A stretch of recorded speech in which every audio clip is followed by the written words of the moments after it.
The journey matters more than the destination. A lot of times people are so focused on the destination and they're so focused on their goal and they want to just skip through the process to get there. And they wish almost that they didn't have to go through this journey to get to the destination. And today we're going to be talking about how that's wrong and how the journey prepares you, not only prepares you for the destination, but it also makes you ready to get to the destination. And it just is very important to slow down and recognize what you're experiencing and what you're going through right now is more important almost than the destination itself, which you're so focused on. And I'm gonna explain this with a story that I have. The story takes place a couple weeks ago when I was on vacation, and I had this hike planned with my family, and my mom wasn't gonna go, but she said, I'm gonna go to the first checkpoint, which is a half a mile into the hike. And the first half mile was the hardest part, so I'll give her that, but she didn't even make it to the checkpoint because she was hot and sweaty, she was tired, she was out of breath, and she just quit. She didn't want to go the rest of the way. She was almost there because we kept walking. When she turned back, it was about 15 minutes. She was almost there, but she quit because it got hard. This is a very good lesson because we need to be able to focus on the pains and the struggles of this journey, because the pains and the struggles prepare us and they get us ready to receive or to make it to this destination in mind. So we were hiking to a waterfall, and the sweat and the pain and everything hard about the hike prepared us to make it to the waterfall. If the waterfall was only a half mile in, then everyone would be able to make it to the waterfall. But since it was 4 miles in, it eliminated 75% of the people who wanted to hike there because they didn't want to go through the hard things in order to get there. That's what makes the destination special and what makes it why people want to get there. James 1:2-4. Consider it pure joy whenever you face trials, because the testing of your faith produces perseverance. So not only in life does this question apply, the journey matters more than the destination, but also in our faith and our relationship with God. God allows us to go through these hard times and go through these struggles, because once we get through these hard times and these struggles, when we come out the other side, we're prepared and we've gone through it before. So when it comes again in the future, we're able to handle this and we're able to know what to do and how to act, and we're prepared. We're ready to expect the worst things from the journey, you know? So he does this to prepare us for the destination. God allows hard times to grow us and to grow our relationship and to grow our faith. But on this hike, it wasn't only bad things. The destination is beautiful and it's the reason why you're doing it, but on the way there, as well as the sweat and the pain, there's also the beauty that's in that. There's the smells on the way. We smelled a lot of guava, or like smashed fruit on the ground. That was a very delightful smell. Not only was the waterfall the view, but there were views along the way. There was like a beach, there was trees and creeks and falls and stuff, and it was very beautiful. So not only was the destination beautiful, but certain parts of the journey were also beautiful. Ecclesiastes 3:11, he has made everything beautiful in its time.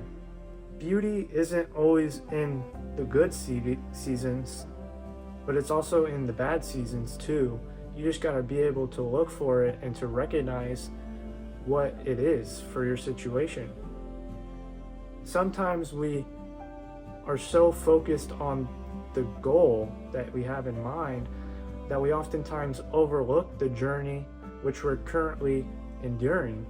So think about something that you missed, something that you get nostalgic about. It could be a certain time of your life which you think back on, and in that moment you weren't recognizing that this was the good times which you're now missing, but you were so focused on where you are now. You were thinking about the future back then, but now it's the future and you're looking back where you were. So think about that now.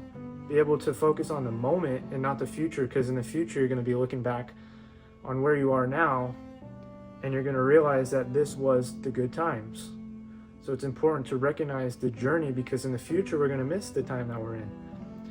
So it's important to not be so focused on the things you have planned, that God will allow the things in His will to come. They'll come over time. It's important to not be worried about tomorrow. It's important to be focused on today, because tomorrow has its own worries which you'll focus on when you get to it. Tomorrow's not even promised.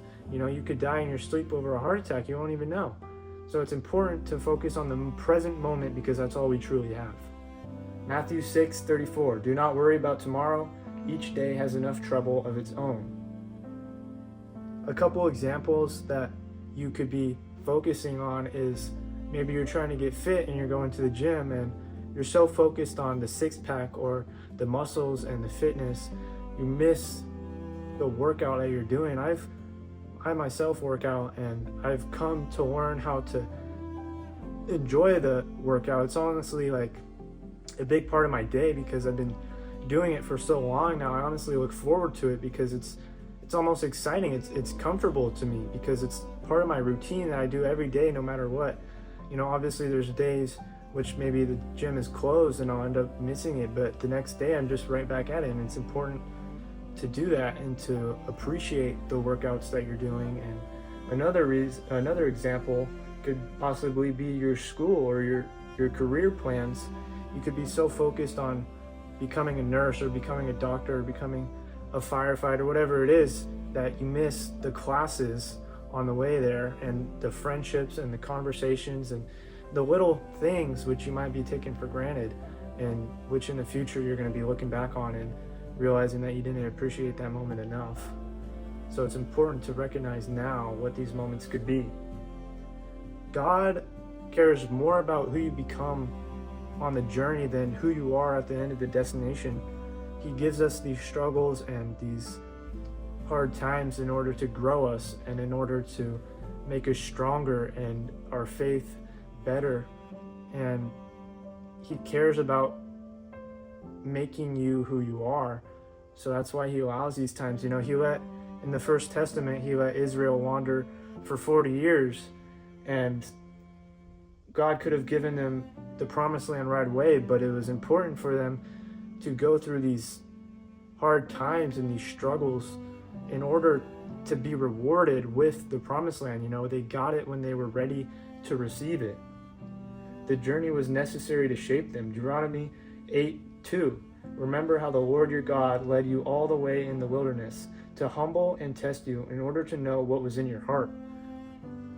When He gives us these tests and these hard times, it's almost like stripping us down to the very core of our heart in order to see what's there. If it's heart, then God must soften it. He must allow these times so that He can reach this point in your life where He can change the inner you, change the way you act and think and the person that you become. It's important to not look at the entire picture at once, but instead like a smaller goal. If you want to become a nurse, focus on completing 1 out of 4 years. That's a broad example, but it's important to focus on the little wins and the little successes that you have, so that you're not focused on such a big thing. Because when you focus on the smaller things, you'll get there little by little, and eventually you'll just be where you wanted to be. But if you're so focused, then you won't recognize the little things that you've accomplished, and it'll feel so small compared to your entire thing, your entire goal. So it's important to focus on the small wins as well. Philippians 1:6, he who began a good work in you will carry it on to completion. So the moral of the story is the waterfall isn't the only reward, but the hike and the experience and the sweat and the smells and the sightseeing and the pain, everything about it was the reward. And the destination was the bonus and the reward for getting through the hard times as well. Embrace where you are right now and be able to focus on the current moment and set a smaller goal than your bigger goal. Set a smaller one which will get you there. And don't rush the process. Trust God with where you are, because one day you're going to look back and you're going to realize that this was the moment you missed. You just were so focused on where you're going to be that you missed this current moment.